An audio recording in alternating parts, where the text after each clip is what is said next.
Naharap sa patong-patong na reklamo ang 5 pulis sa Quezon City dahil sa hulidap, binugbog at tinangka umano nilang kikilan ang isang lalaking inaresto nila dahil sa droga. Si Marisol Abduraman, naka-alerto 24.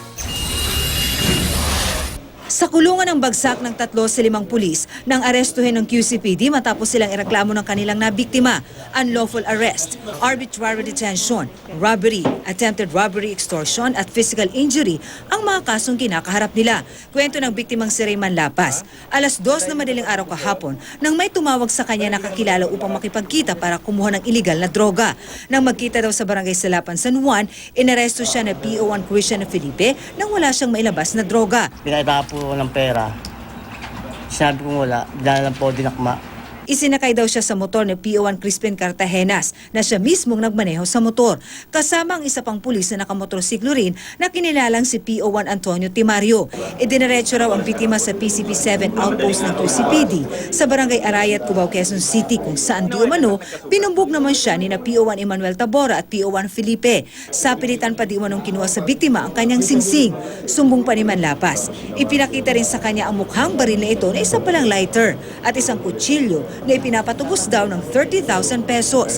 Sa akin daw po yun. Pag di ko daw po yun namin, sasampan nyo daw po sa akin lahat yung nakuha nila. Galit ako sa kanila. Kaya tinutuloy ko itong kaso na ito dahil gusto kong... Gusto mo matanggal mo, tumulong. Gusto mo?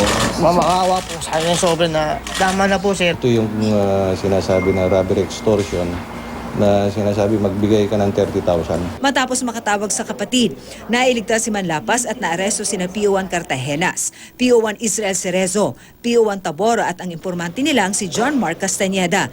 Kasalukuyan namang pinaghahanap pa ang dalawang kasamahan ng mga suspects na sina PO1 Tabora at PO1 Felipe. Hindi pa masabi ng QCPD kung matagal na nga itong gawain ng mga nasabing pulis. Pero posible raw na hindi ito ang unang pagkakataon na nanghulidap ang grupo. Kaya nananawagan ng QCPD sa sino mang nabiktima ng mga ito na agad na makipag-ugnayan sa kanila. Sasampahan din ng kasong grave misconduct ang 5 pulis. Dapat tanggalin yung mga ganitong pulis na walang ginawa kundi ito katulad yan, robbery extortion, mali ang pagsiservisyo. Sinikap naming kunan ng pahayag ang mga naarestong pulis pero tumanggi magsalita ang mga ito. Hindi po magbigay ng reaction doon sa allegation sa inyo, sir? Marisol Abduraman, nakatutok 24 oras.